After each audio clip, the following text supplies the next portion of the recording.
you open your eyes to a sky so blue it seems impossible, as if someone has taken all the color that ever existed and distilled it into this single canopy above you. And for a moment, you forget where you are. You forget the war. You forget everything except the terrible beauty of that blue, stretching from horizon to horizon without interruption or mercy. The air at 20,000 feet is thin and cold. It burns in your lungs with each breath, and through the scratched plexiglass of your cockpit, you can see nothing but sky and more sky, an ocean of emptiness that makes you feel both impossibly small and strangely significant, as if you were the only living thing in all this vast emptiness. The engine of your B-29 Superfortress roars around you, a sound so constant and overwhelming that it has become a kind of silence. Your ears have learned to ignore it the way the body learns to ignore the beating of its own heart. And beneath that roar, you can feel the vibration traveling through the metal frame and into your bones, a reminder that you are not flying, but being carried, that your life depends entirely on the continued functioning of 4 Wright R3350 engines and the structural integrity of aluminum skin stretched over ribs of steel. Your name is Thomas. You are 26 years old, and 3 hours ago you took off from Tinian Island with 10 other men and 20 tons of incendiary bombs destined for a city whose name you have practiced pronouncing but still cannot say correctly. And now you are returning alone, your bomb bay empty, your crew silent except for the ragged breathing of your navigator who took shrapnel in the shoulder when the flak caught you over the target. This is March 1945, though the date seems arbitrary. Time has become measured not in days or weeks, but in missions, in the number of times you have climbed into this aircraft and pointed it toward Japan and somehow managed to return. And you know that each mission reduces the probability of the next one, that luck is not infinite, that eventually the mathematics of war will catch up with you the way it has caught up with so many others. Before this, you were a crop duster in Oklahoma, flying low over wheat fields in a single-engine Stearman, and you remember the simplicity of that work, the clean geometry of it, the straight lines you painted across the land with pesticide and fertilizer, and you remember thinking that flying was the closest thing to freedom that a man could experience, that up here above the earth all the complications of life fell away, and there was only you and the machine and the sky. But that was before Pearl Harbor, before the recruiters came to your town with their promises and their quotas, before you learned that flying could be something other than freedom, that it could be a weapon, a duty, a sentence. You check your fuel gauge, and the needle is hovering near empty, dancing in that red zone that means you have perhaps 30 minutes of flight time remaining, perhaps less, and you do the calculations in your head and realize that you will not make it back to Tinian, that the headwinds you encountered over the target have stolen too much fuel, that the ocean below you, which looks so beautiful and serene from this altitude, is about to become your grave. Your co-pilot is unconscious, his head lolled back against the seat, a piece of flak the size of a dime embedded in his thigh, and your bombardier is dead, killed instantly when a shell burst in the nose compartment and filled the space with shrapnel and fire, and the rest of your crew is scattered through the aircraft, wounded or dying, or simply silent with shock. You try the radio again, but there is only static, the same meaningless hiss that has been your only companion for the last 2 hours, and you understand that you are beyond help, beyond rescue, beyond everything except the immediate and undeniable reality that this aircraft is going down and there is nothing you can do to prevent it. The altimeter shows 19,000 feet, and you can see the ocean more clearly now, the way the light catches the waves and turns them silver, the way the water stretches out in all directions without a single island or ship to break its monotony. You think about your wife, about the letter you wrote her before the mission, the one that is still in your locker back on Tinian, the one that says all the things you could never say to her face, because saying them would make them too real, too final. And you think about your son, who was born 3 months after you shipped out, who you have never held, whose face you know only from the photograph she sent you. And you wonder if he will remember you at all, or if you will become just a name on a telegram, a face in a frame on the mantelpiece, a story that grows vaguer with each telling. The engine on your number 3 nacelle begins to sputter, and you know this is the beginning of the end, that once one engine fails, the others will follow in quick succession, dragged down by the weight and the fuel starvation. And you reach for the intercom to tell your crew to prepare for ditching, but the words catch in your throat, because what is there to prepare for? What can they do except wait and hope, and pray that the impact does not kill them instantly, that they have time to get out before the aircraft sinks and takes them down with it into the dark water? Then you see it, a speck against the blue that grows larger as it approaches, and at first you think it is one of yours, another B-29 that has somehow found you in all this emptiness. But as it gets closer, you realize the shape is wrong, the silhouette is wrong, it is smaller and faster, and it is not coming to help, but to finish what the flak started. Your hand moves instinctively to the control yoke, preparing for evasive action, even though you know it is futile. Your aircraft is too damaged and too heavy and too slow to outmaneuver a fighter. And the fighter is close enough now that you can see the red circles on its wings, the rising sun insignia that marks it as a Mitsubishi A6M0. And you can see the pilot in the cockpit, his face hidden behind goggles and mask. And you wait for the tracer rounds, for the cannon fire that will tear through your already crippled bomber and send you spiraling into the ocean. But the bullets do not come. The Zero pulls alongside you, matching your speed and altitude, and you can see the pilot clearly now, can see him looking at you through the narrow space between your 2 aircraft. And for a long moment, neither of you moves. You are suspended there together in the sky. Enemy and enemy, killer and killer, 2 men who have been trained to destroy each other without hesitation or remorse. He raises his hand, not in a salute, but in a gesture that is somehow more profound than a salute, a simple acknowledgement of your existence, of your humanity. And then he points downward toward the ocean and makes a motion with his hand that you understand means descend, go down. And you realize that he is not going to shoot you, that he has made the decision to let you live.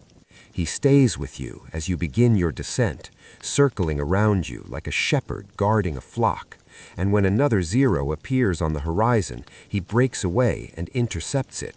And you see them flying together, the 2 Japanese fighters, and you see the second one turn away, called off by some silent communication you cannot hear. And then your escort returns to your wing and continues to fly with you as the altimeter unwinds and the ocean rises up to meet you. At 500 feet, he peels away, woggling his wings in a gesture that is indisputably farewell. And you watch him climb back into the blue until he is just a speck again, and then nothing.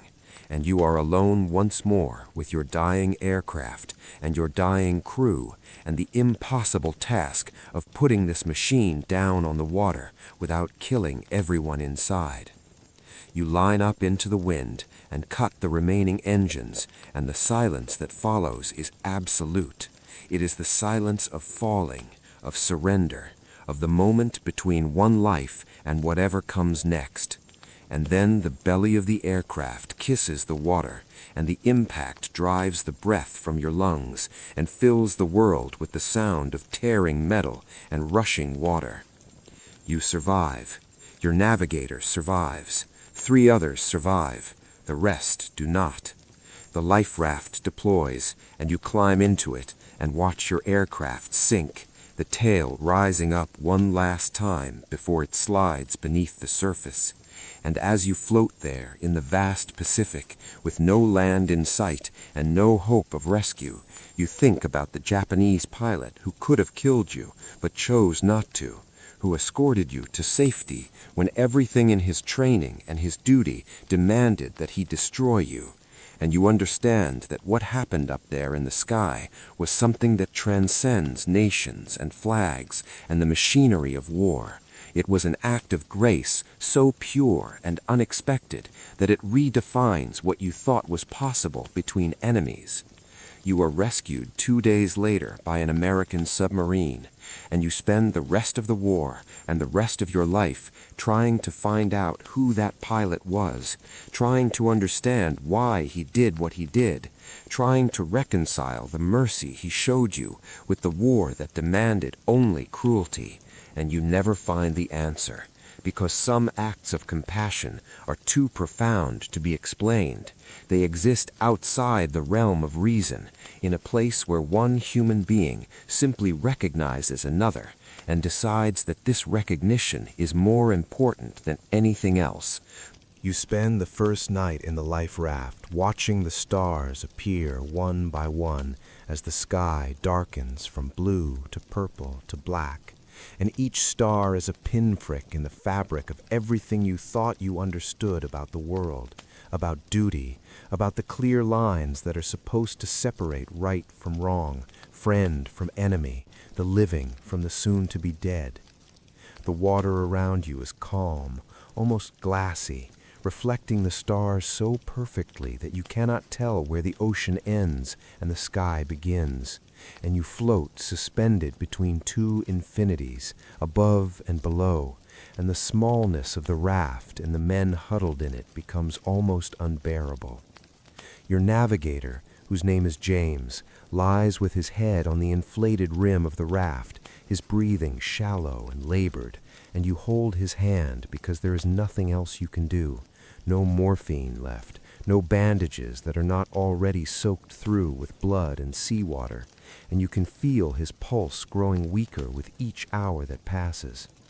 The others say nothing.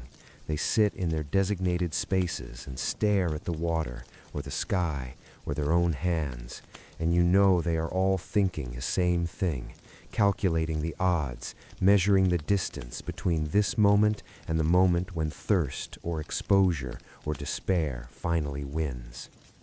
Before the war, you believed in luck, in the idea that some people were born under fortunate stars and others were not, that fate dealt hands and you played the cards you were given.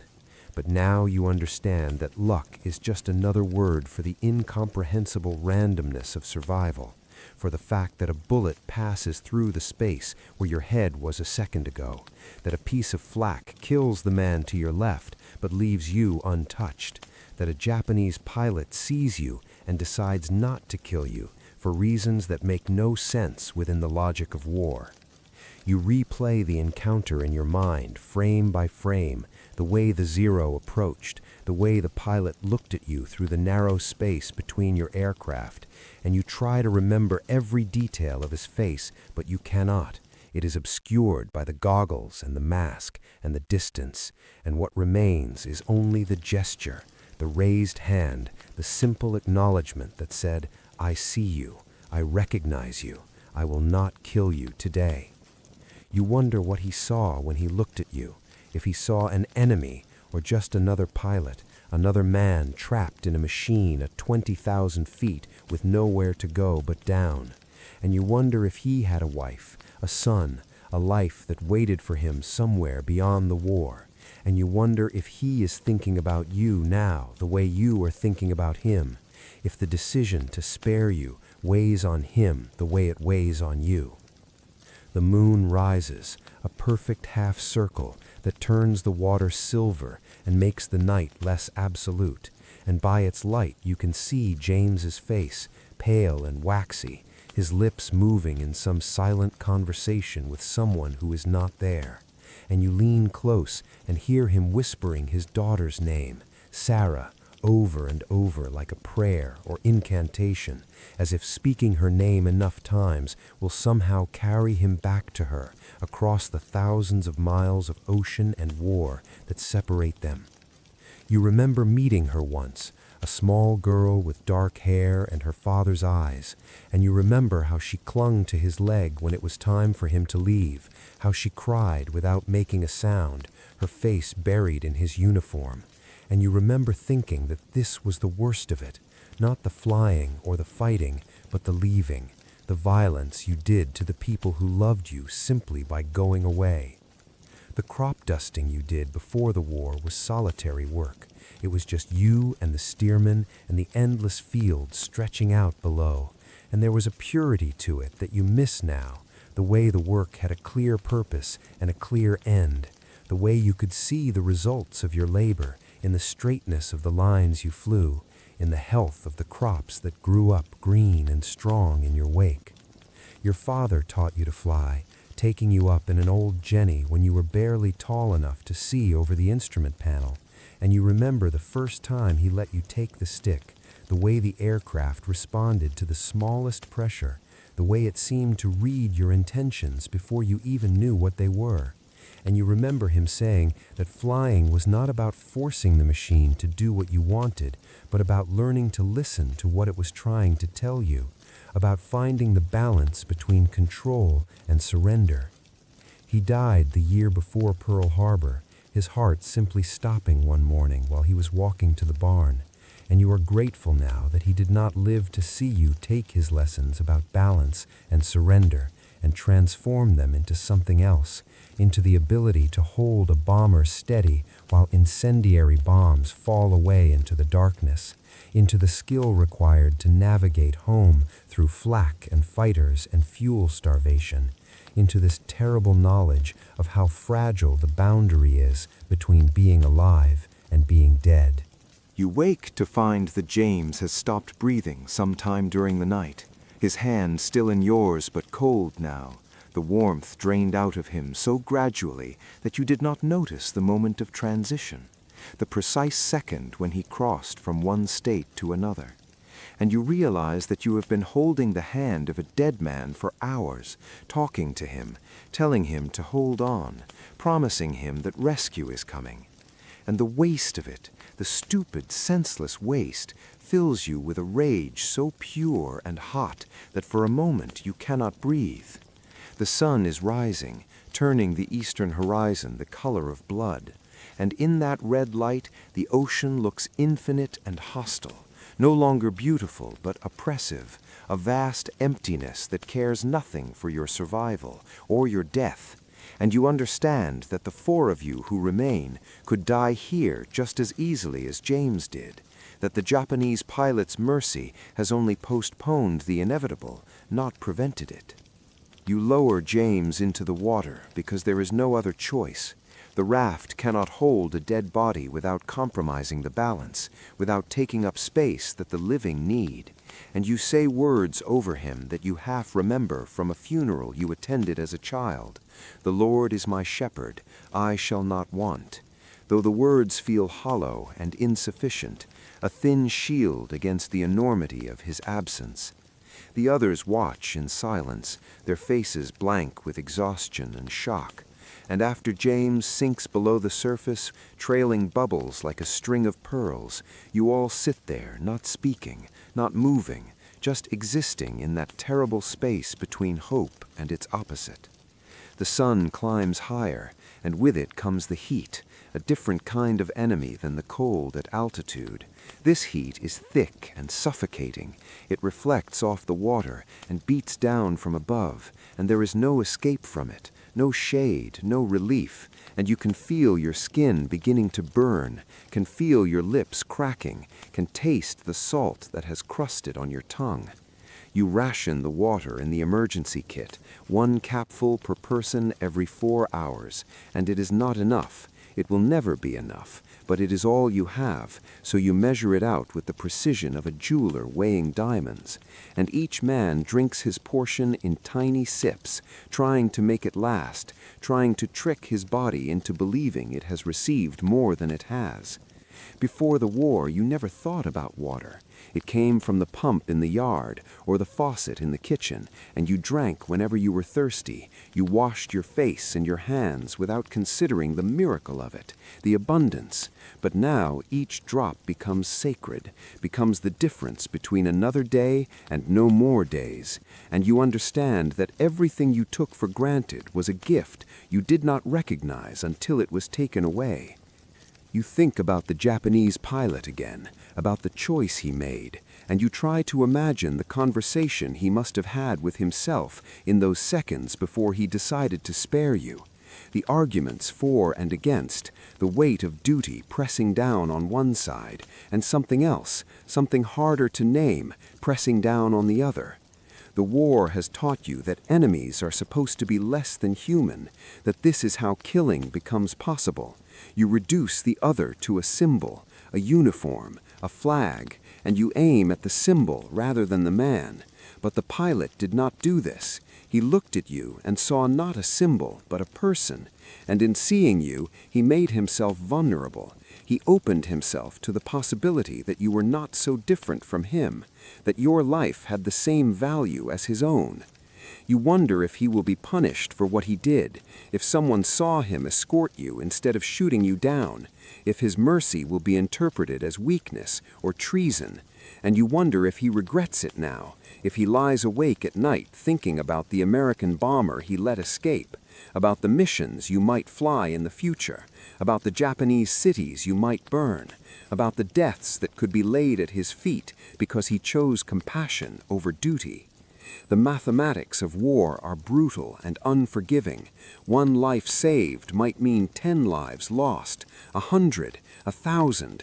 The calculus spirals outward until it becomes meaningless, until the only rational choice is to kill without hesitation, because hesitation creates space for doubt, and doubt creates space for mercy, and mercy has no place in the machinery of total war. But he hesitated anyway. He created that space. He allowed mercy in, and you are alive because of it, floating in a raft in the middle of the Pacific with 3 other men who are alive because of it, and you do not know if this makes him a hero or a traitor or simply a human being who reached the limit of what he could bear and chose to step back from that limit rather than cross it. You see the submarine on the second afternoon, a dark shape breaking the surface of the water like a whale coming up for air. And at first, you think you are hallucinating, that the sun and the thirst have finally broken something essential in your mind. But then the others see it too, and someone is shouting, and someone else is waving his arms, and you are fumbling for the signal flare in the emergency kit, your hands shaking so badly that you nearly drop it into the ocean. The flare arcs up into the sky, trailing red smoke, and the submarine alters course toward you, and you can see men appearing on the conning tower, tiny figures gesturing and pointing, and the relief that floods through you is so intense it feels like drowning, like being pulled under by a current you cannot resist, and you realize that some part of you had already accepted death, had already made peace with the idea of simply drifting until there was nothing left to drift. And now that acceptance has to be unmade. You have to find your way back to wanting to live, to believing that survival is possible. They pull you aboard one by one, sailors reaching down to lift you out of the raft with hands that feel impossibly strong, impossibly real, and you collapse on the deck, unable to stand, your legs useless after 2 days of sitting, and someone is pressing a canteen to your lips and telling you to drink slowly, small sips, and the water is the most exquisite thing you have ever tasted, better than whiskey, better than wine, better than anything you can remember. They take you below and lay you on a bunk, and a medic examines you, checking your pupils, your pulse, the burns on your face and arms, and he tells you that you are lucky, that you will be fine, that you just need rest and fluids and time. And you want to laugh at the word lucky because James is dead, and your co-pilot is dead, and your bombardier is dead, and 5 others are dead. But you do not laugh. You just nod and close your eyes and let the exhaustion take you down into darkness.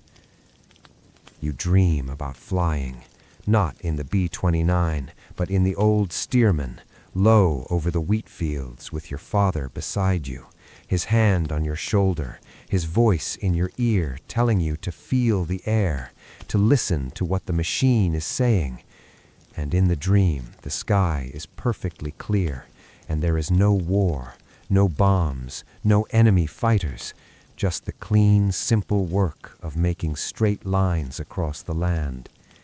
And when you wake, you are crying, tears running down your face into the pillow, and you do not know if you are crying for your father or for James or for the man you were before the war taught you what it means to carry death in your hands. The submarine surfaces at night to recharge its batteries, and you go up on deck to breathe air that is not recycled through scrubbers and filters. And the captain finds you there, leaning against the rail, and he offers you a cigarette, and you take it, even though you do not smoke, and the 2 of you stand there in silence, watching the stars. He tells you that they picked up 6 other crews in the last month, that the waters around Japan are full of downed airmen waiting to be rescued or to die, and he says it matter-of-factly, without emotion, because emotion is a luxury that submariners cannot afford. They live in a steel tube under the ocean, where the margin for error is measured in inches, where a single mistake can kill everyone aboard.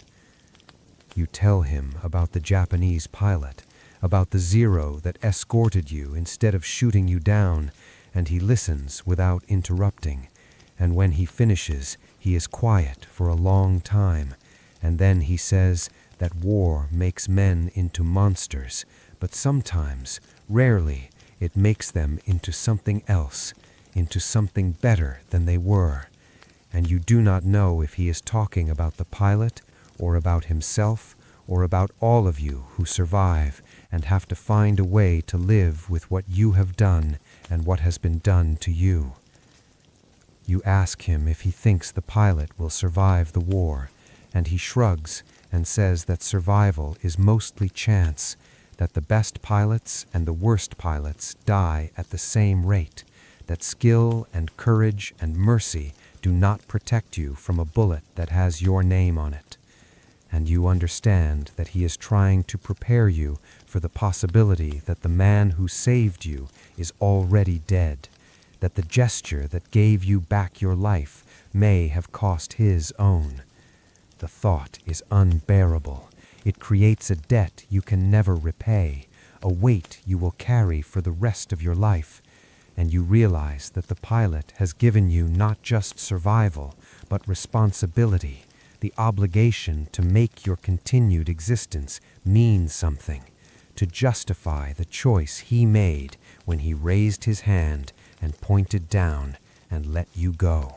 You return to Tinian 3 days later, and the base is exactly as you left it. The same rows of tents and Quonset huts, the same aircraft lined up on the hardstand, the same men walking between the buildings with their heads down and their shoulders hunched, as if they are carrying invisible weights.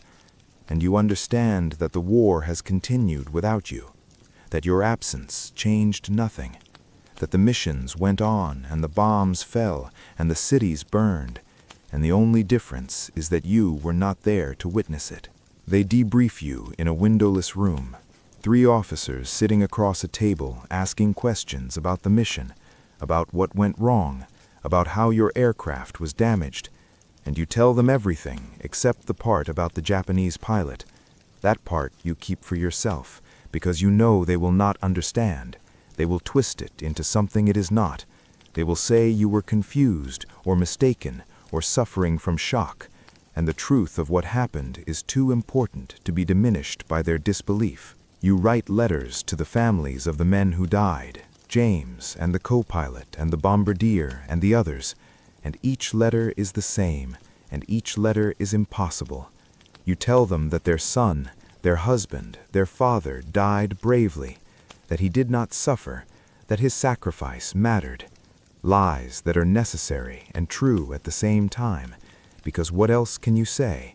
That he died screaming, that he bled out slowly over hours, that his death accomplished nothing except to add one more name to a list that is already too long. The letter to James's wife takes you 3 hours to write. You start it and crumple it up and start again a dozen times, trying to find words that can contain the magnitude of what she has lost, but there are no such words. Language fails completely in the face of grief this vast, and in the end you write simply that he spoke her daughter's name at the end, that Sarah was his last thought, and you hope that this small detail will give her something to hold on to in the years to come. You fly more missions, 14 more before the war ends, and each time you climb into the cockpit, you think about the pilot. You wonder if he is up there somewhere in the sky, if your paths will cross again, if you will find yourself in a position to return the mercy he showed you. But you never see another zero that close, never have another encounter that lasts long enough for recognition, and part of you is relieved because you do not know what you would do, if you could pull the trigger, or if you would hesitate the way he hesitated, and you are afraid of the answer. The war ends in August with 2 bombs that make all the other bombs seem like toys, cities erased in seconds, the dead counted in hundreds of thousands rather than hundreds, and you are glad it is over, but you cannot celebrate. You cannot join the others who are dancing and drinking and shouting with joy, because all you can think about is the pilot, about whether he survived, about whether he was in Hiroshima or Nagasaki when the sky turned white, and the not knowing becomes a wound that will not heal, a question that follows you back to Oklahoma, back to your wife and your son, back to the life you are supposed to resume, as if nothing has changed. You try to explain it to your wife one night, lying in bed in the darkness. You tell her about the zero and the gesture and the escort down to the water, and she listens, and then she asks why it matters so much, why you cannot let it go, and you realize that you do not have an answer that makes sense, that the importance of it exists beyond sense in some territory of the heart that has no map. You go back to crop dusting, but the work feels empty now. The straight lines you fly across the fields seem pointless, decorative, and you find yourself climbing higher than necessary, taking the Stearman up to 5,000 feet, 6,000, as high as it will go, searching the sky for something you cannot name. Years pass, and you grow older, and your son grows up, and you never speak about the war except in the vaguest terms. You cannot find a way to make the people who were not there understand what it was like, the fear and the boredom, and the moments of transcendence when something happened that revealed the fundamental strangeness of being human, the capacity for both terrible cruelty and incomprehensible kindness. You read everything you can find about Japanese pilots, looking for some mention of an escort, some story that matches your own. But there is nothing.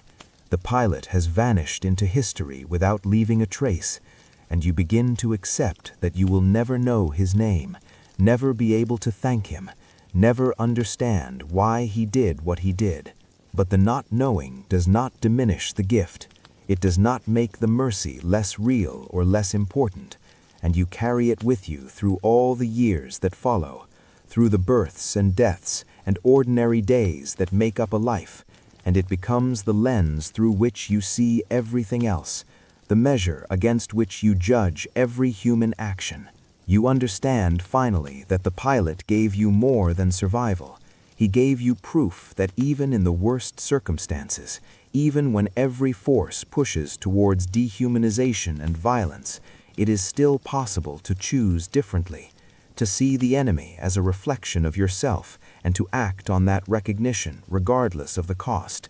And this knowledge, This certainty that mercy is possible even in the architecture of hell becomes the foundation on which you rebuild yourself after the war, the stone on which you construct whatever meaning your life will have.